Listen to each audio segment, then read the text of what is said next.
It's weird to think about, but if I remember correctly, the Gulf War actually contained the single largest mechanized infantry conflict in the history of humanity. I think more tanks were deployed and doing battle with each other in the Gulf War than in any other human conflict. You know, Saddam Hussein did what he could with his military, and there were some real fucking battles there. I think we lost something like 20 tanks, and 17 of which were to friendly fire. Our tanks were so hilariously overbuilt compared to theirs that their shells would literally ricochet off direct hits, and ours would just, like, vaporize them through. And most of the ones we lost were due to friendly fire. Tanks lost in Gulf War. We destroyed over 3,000 tanks, 1,400 APCs, and 2,200 artillery pieces, along with countless other vehicles. This was achieved at a cost to the United States of 96 soldiers killed in action. Yeah, this was like the big conflict for the M1 Abrams.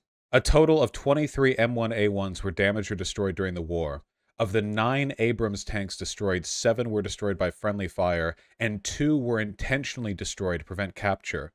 None of them were actually destroyed by the Iraqi army. None of them. Not one. Every single one that was destroyed was either through friendly fire or to keep them from falling into enemy hands. The M1A1 Abrams is like an indestructible bunker. Yeah, I don't even, like, they're insane. It's insane. Why so much friendly fire? Usually because people in the air don't always have perfect info on what's going on the ground. I mean, you're like flying overhead and you see something really scary looking. I mean, destroy to prevent capture is basically a kill. No. The distinction is that, like, the Iraqi army literally did not have the tools capable of breaching the armor of these tanks. Like, they were so strong. Like, you can knock out the treads on an Abrams. Like, any tank can have its treads knocked out, right? Like, if you're fleeing a position and you are leaving tanks behind, right? But, like, these things are so strong that they just could not... Yeah, the A-10s caused most of the friendly fire. Yeah. Fuck, dude. These are the same tanks being used in Ukraine? I don't think there are no, there aren't M1s in Ukraine. Do we give them M1s? Did we give Ukraine M1A1s? No, right? I don't think we've yet invented a device capable of lifting these things over. I think we should. No. No, I don't think Abrams would work that well in Ukraine. They'd all, like, fucking sink into the mud or some shit. I meant the Russian tanks they had. Well, the Russian tanks that are being used are Soviet tanks, and Soviet tanks wouldn't be able to scratch these things. Sorry, that sounds a bit chauvinistic, but I actually do mean that. Technology has come a long way. Soviet tanks made in the 60s would not be able to do anything against modern American battle tanks. Or at the very least, it would not be a very fair... The Iraqis were using Soviet tanks? Yeah, and look how it worked for them. And look how it went for them. This is nonsense. Please stop being cringe. Okay, guys, holy shit, stop. You're so fucking annoying. Obviously, an explosion from a tank shell can destroy an Abrams. It's just, it doesn't happen because our tanks are so good, okay? Like, yes, it is possible for a shell fired from, like, a 72 to destroy an Abrams, but it is a hilarious mismatch in terms of the effectiveness of these vehicles. That's all I'm saying. This isn't chauvinism. You have to know this, right? Like, this is why you can make a T-72 with scrap parts in your backyard. I hope you can tell I'm joking. Whereas an Abrams is like the product of the world's most wealthy society pumping trillions into its military. It's like it's a hilarious mismatch in terms of the capabilities here. Again, 3,000 tanks lost by the Iraqi army, Soviet made, and they didn't destroy a single Abrams. Yeah, the big key, though, with the expensive tanks like an Abrams is that you need to maintain them constantly. Especially with that ablative armor, right? Because, like, modern battle tanks have ablative armor, which means that rather than just having, like, a metal plate on the side, if it detects a rocket or whatever heading towards it, there will be an explosive fired from the armor that will pre-detonate the explosive midair rather than allowing it to penetrate the armor. And you need to replace that. Maintaining an Abrams is really expensive. What, for real? Yeah. Oh, sorry, nope. Ablative armor is the wrong thing. It's reactive armor. My apologies. Ablative armor is also a new and cool thing, but reactive armor is what I am thinking of. Ablative armor is when the armor, like, sort of gets shelled off in a specific way to minimize damage to the armor. Tank is explosive warhead, like or RPG. The explosion is focused on the copper lining. creating a jet of molten copper that punches through armor. We're going to have about 10 inches of armor, fire the warhead right next to that armor, and cut a jet.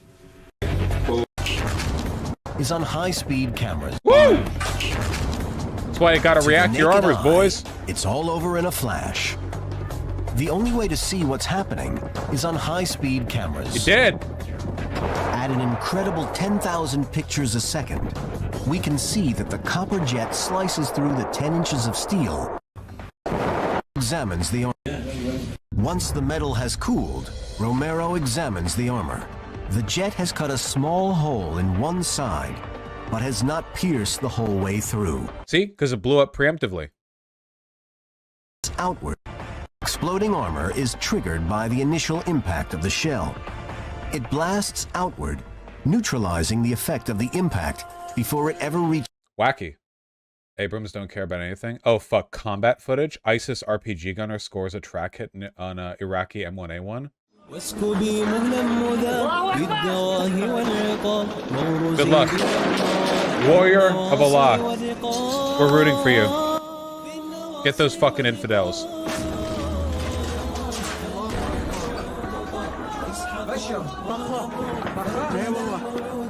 Oh no no no no no no no no no no no no no no! Wow, that didn't do shit. That didn't do anything. Holy shit. You know that's how that guy felt when the tank stopped for a second and then just started backing up slowly. Like, I fucking rolled over a rock.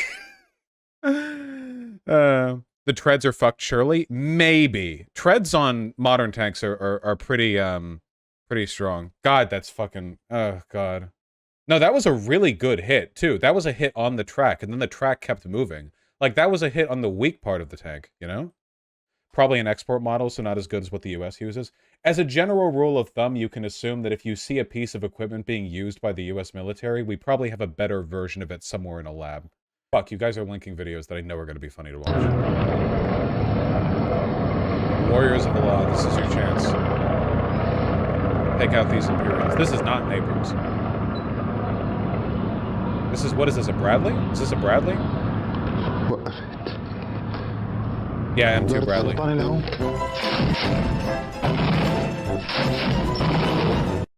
This isn't even them getting. This is just them getting shot at. There's no comedic value here. Sorry, there are actually a lot of GIFs and videos out there of Abrams not being hurt at all in the Gulf War or like in Iraq. It's like a fucking firecracker. Check out this helicopter launch missile bounce off a tank. What? Boink. Boink. Imagine being a tanker and feeling a donk against your hull while driving around, and then later on, like on the internet, you see this video, and you're like, oh. The M1A1 Abrams had advantages in nearly every category over its best Iraqi opponent, the T-72. It was more thickly armored. During tank-to-tank engagements, hundreds of Iraqi tanks were destroyed, while the M1A1 proved virtually indestructible. Very few M1A1 tanks were hit, and there were no fatalities as a result. The Abrams 120mm gun, combined with a more advanced fire control system, allowed it to engage and destroy Iraqi tanks at long ranges before the Iraqi tanks were effective. The British counterpart to the M1A1 Abrams was the Challenger tank. Elegant role during the ground campaign. Allied tanks could fight at night or in poor weather conditions. Yeah, the main benefit that we have is that we have sights. Like M1A1's modern tanks have like magic seeing eyeglasses that you can fucking use to see people from 1 billion miles away, even in the nighttime. Weather conditions when the Iraqi tanks were virtually blind. Like that. It's so unfair. You could have the best fucking Iraqi tanker over there in the universe or whatever, and it wouldn't matter because of the equipment they're using. They can't see in the dark, and we can. Or in poor weather conditions. Pay to win, the yeah. Iraqi tanks were virtually blind. You know what's fucked up? Flak guns are very outdated, but they're also super cool. That's what's fucked up. I just think they're cool. That's it. But they're like well, they're not useless, but like they're just not like the trajectory modern arms have taken, but they're cool. This is what flak looks like these days. I take it back. This is the coolest thing I've ever seen. I'm fully in favor of it.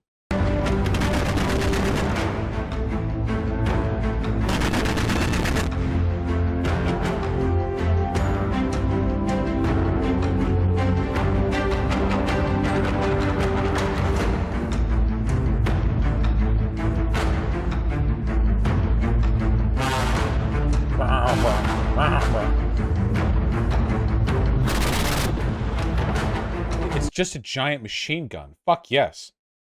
Absolutely. Alright, I'm good with this. We're good. On the measured muzzle velocity and the don't be gay. I just want to see combat footage. Or not combat. Oh, like, what the fuck? Technology uses what the fuck? Hey, I gotta get some hearing damage being within a mile of that shit. Holy fuck. Technology. That's okay. It's got to return to tradition, okay? Return to like fucking Soviet era Cold War propaganda. Paranoia. Anytime a radar picks up a suspicious signal somewhere in the air, I just fill the atmosphere with like 30 to 40% lead fragments, and you're good. This is boring. Can you jangle keys instead? Are you literally gay? We're looking. Did you see how big that gun is? This is boring. Oh my god. Fucking women in my chat. Jesus Christ.